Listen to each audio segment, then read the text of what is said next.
আগামী বছর কৃষ্ণচন্দ্র ভট্টাচার্যের ইংরেজি প্রবন্ধগুলির সংকলনও আমরা প্রকাশ করতে পারবো। হেরিটেজ বলে একটা পত্রিকা বেরোতো এবং 60 এবং 70-এর দশকে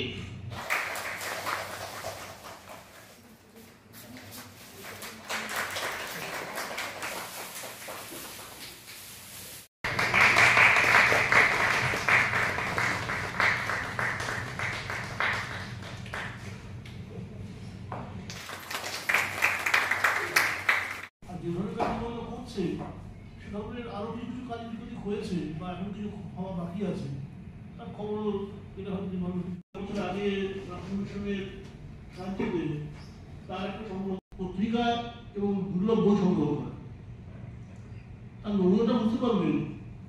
কৃষ্ণচন্দ্র ভট্টাচার্যের হাতে লেখা বেশ কিছু প্রবন্ধ বাংলা এবং ইংরেজি দুটোই।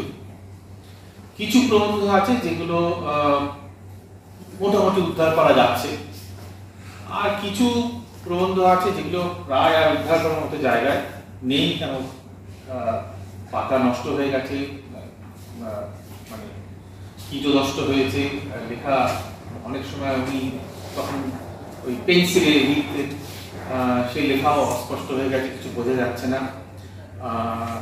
যাই হোক, সব কিছু প্রথমেই যেটা আমরা করি যে যা পেয়েছি, কেননা যত দিন যাচ্ছে তত এগুলো নষ্ট হয়ে যাওয়ার সম্ভাবনা বাড়ছে, ফলে প্রথমেই আমরা এগুলোকে সব স্ক্যান করে ফেলেছি, পুরো বাংলা ইংরেজি সব স্ক্যান করে তার থেকে আমরা যেগুলোকে আমরা মোটামুটি উদ্ধার করতে পেরেছি আর কি পাঠযোগ্য বলে মনে হচ্ছে, তার মধ্যে কিছু পূর্ণ প্রবন্ধ আছে, আর কিছু ছোট ছোট নোটসের মতো লেখা আছে, সেইগুলোকে সংগ্রহ করে বাংলা প্রবন্ধগুলি আপাতত সংগ্রহ করে আমরা এই ধর্ম দর্শন ও সমাজ এই গ্রন্থ সংকলনটা আমরা প্রকাশ করেছি। It's a very great opportunity, a matter of great pride for us কি আমরা কৃষ্ণচন্দ্র ভট্টাচার্যের এই বইটাকে লঞ্চ করতে পেরেছি আজকে। ভক্তি বেদান্ত রিসার্চ সেন্টার একটা ট্রাস্ট হচ্ছে বেসড আউট অফ কলকাতা। আমরা দীর্ঘদিন কলকাতা, বেঙ্গল বা অল ওভার ইন্ডিয়ার ম্যানুস্ক্রিপ্টস গুলোকে কালেক্ট করছি, ডিজিটাইজ করছি। আমাদের সেভারাল প্রজেক্টস চলছে ডিজিটাইজেশনের উপরে, ইনক্লুডিং একটা project Jadavpur university school of cultural text and রেকর্ডসের সঙ্গে।